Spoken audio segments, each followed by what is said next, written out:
Let's talk about Donald Trump and what he might do now that he's lost the election. The Fox News decision desk can now project the 46th president of the United States.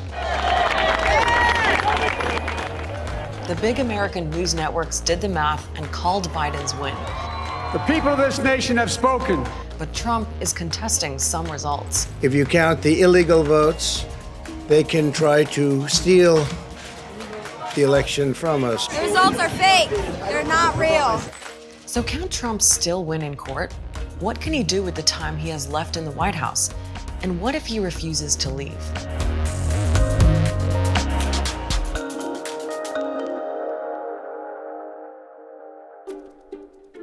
No presidential candidate in the history of the United States has ever outright refused to concede.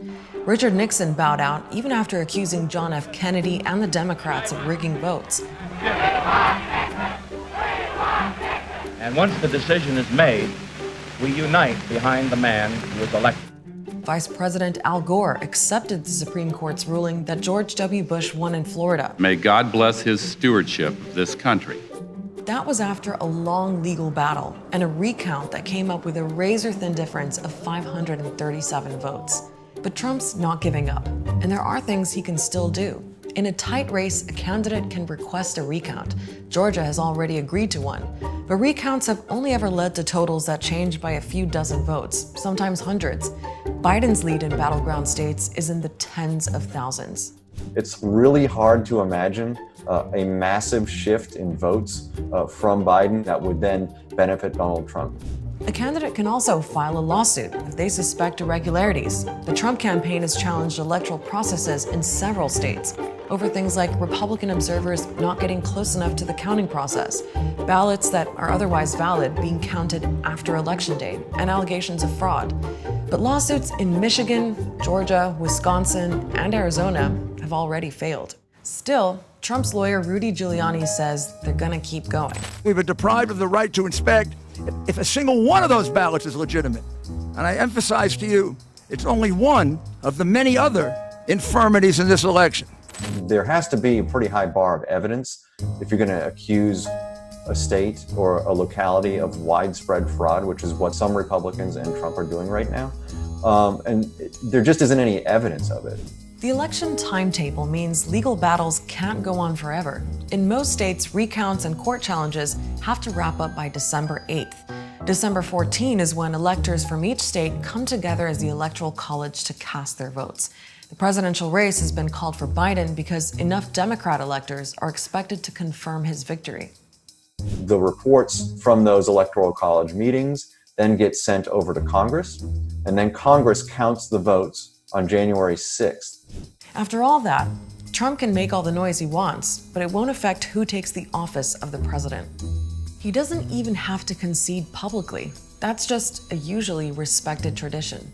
The American people have spoken. I pray that the president will be successful. We must accept this result and then look to the future. Whatever happens, it'll all be over officially when Trump's term ends at noon on January 20th, 2021. That's when the new president is sworn in. I, John Fitzgerald Kennedy. Richard Nixon. I, Jimmy Carter. I, George Walker Bush. Barack Hussein Obama, do solemnly swear. So what happens if Trump refuses to leave? Donald Trump at that point is a trespasser at the White House. The White House is a very highly secure place. Whether you're an employee or whether you're the former president of the United States, you can't just roll into the White House without getting past Secret Service. But Trump still has 10 weeks left in office, and a lot can happen in 10 weeks. He'll still be commander-in-chief and can make important foreign policy decisions.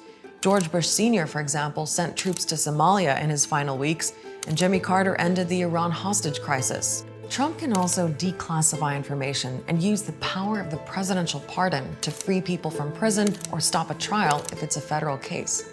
In terms of how he's going to act in the next couple of months, I think it's the rhetoric that I think a lot of people are very worried about. Especially at a time when it's a very polarized country. The president had to know he was in trouble. When Fox News, his favorite TV channel, called his defeat, some of Trump's allies, including the Israeli prime minister, have already congratulated Biden. None of that means Trump can't put up a fight. It's his right. but it's probably not going to get him very far. The US election is far from over, but AlJazeera.com has all the latest. In the meantime, our team at Start Here is working on more explainers to help you understand what's going on in the news. We'll see you next week.